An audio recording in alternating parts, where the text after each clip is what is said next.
Assalamualaikum warahmatullahi wabarakatuh. Perkenalkan, saya Naina Weslam Aurora dari kelas 11A. Sekarang saya ingin membuat video pembelajaran tentang sistem peredaran darah. Daripada berlama-lama, kita langsung saja ke dalam videonya.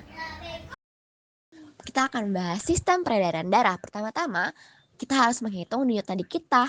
Untuk memeriksa denyut nadi, letakkan ujung jari telunjuk dan jari tengah di pergelangan tangan. Rasakan denyut nadi dan hitung detaknya selama 15 detik. Lalu, kalikan dengan 4 untuk mengetahui berapa kali jantung berdetak dalam 1 menit. Nah, sistem peredaran darah manusia ada fungsi dan bagian utamanya. Nah, fungsinya itu untuk mengangkut darah, oksigen, dan nutrisi ke seluruh tubuh. Nah, bagian utamanya mempunyai 3 bagian utama, yaitu jantung, pembuluh darah, dan darah. Jantung berfungsi sebagai pompa untuk mengalirkan darah ke seluruh tubuh. Jantung memiliki 4 ruang, yaitu serambi dan 2 bilik. Untuk mengetahui yang lebih lanjut, kita bisa langsung saksikan video di samping ini. Jantung adalah pompa, organ seukuran kepalan tangan yang terletak di kiri tengah dada. Jantung terbagi menjadi sisi kanan dan kiri. Pembagian ini melindungi darah kaya oksigen agar tidak bercampur dengan darah miskin oksigen. Jantung dan pembuluh darah membentuk sistem kardiovaskular yang mengedarkan darah dan oksigen ke seluruh tubuh. Faktanya, jantung memompa sekitar 5 liter darah setiap menit dan berdetak sekitar 100.000 kali dalam sehari, yaitu sekitar 35 juta kali dalam setahun.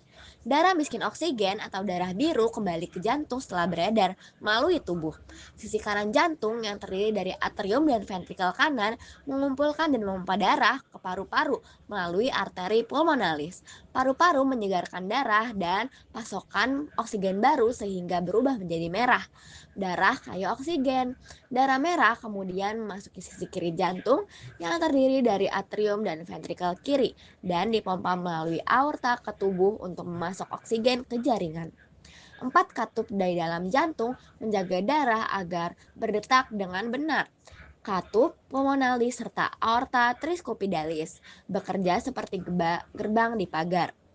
Mereka terbuka hanya satu kali dan satu arah hanya ketika didorong pada setiap katup terbuka dan tertutup sekali per detak jantung atau sekitar sekali setiap detak jantung yang berdetak atau berkontraksi dan rileks.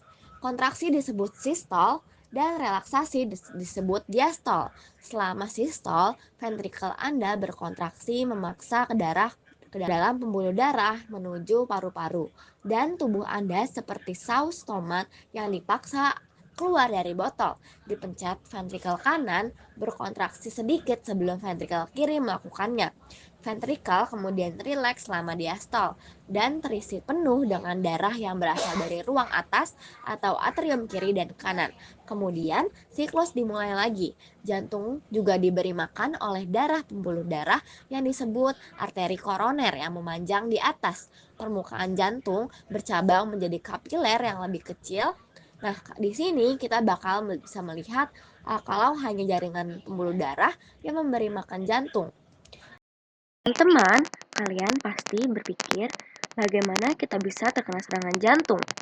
Nah, serangan jantung terjadi karena salah satu arteri koroner yang memasok darah ke jantung tersumbat.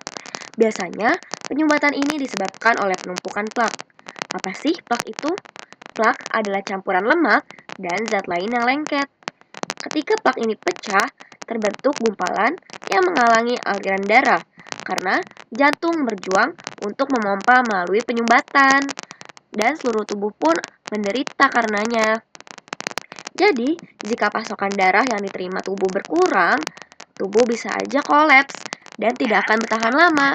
Intinya, serambi kanan itu menyerap darah yang membawa karbon dioksida dan darah masuk melalui bilik kanan dan dibawa menuju paru-paru, tempat oksigen menggantikan karbon dioksida. Nah, darah yang membawa oksigen dari paru-paru memasuki serambi kiri.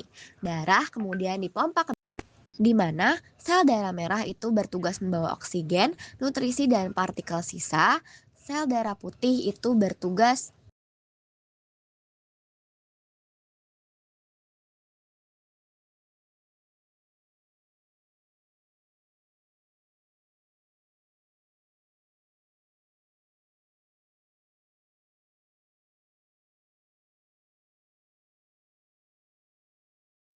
Nah, ketika seseorang menjalani tes darah, sejumlah kecil darah diambil dan disimpan dalam tabung untuk dilakukan pengujian. Untuk memeriksanya secara detail, darah mengalami pemisahan komponen.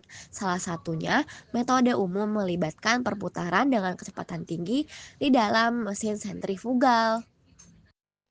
Pembuluh darah adalah tabung atau saluran yang membawa darah ke seluruh tubuh kita. Ada tiga jenis pembuluh darah yaitu vena, arteri, dan kapiler. Masing-masing berbeda dalam ukuran dan struktur. Apa sih yang membedakannya? Yang pertama, arteri. Arteri memiliki dinding paling tebal di antara ketiganya, memungkinkan menahan tekanan tinggi yang dihasilkan oleh jantung. Nah, yang kedua ada kapiler. Kapiler memiliki dinding yang paling tipis, yang memungkinkan zat seperti oksigen dan gula untuk dapat dilewati dindingnya, masuk atau keluar dari darah. Yang ketiga ada vena. Vena tidak terlalu berotot dan elastis dibandingkan dengan arteri sehingga darah dapat mengalir melaluinya dengan tekanan darah rendah, memiliki katup khusus yang membantu darah mengalir satu arah. Nah, intinya arteri itu membawa darah dari jantung,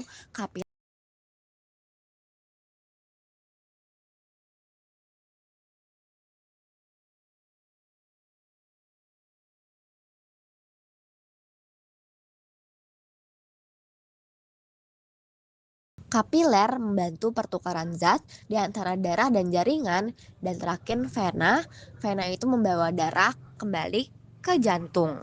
Nah, demikian video dengan isi pembelajaran yang bisa saya sampaikan. Terima kasih. Wassalamualaikum warahmatullahi wabarakatuh.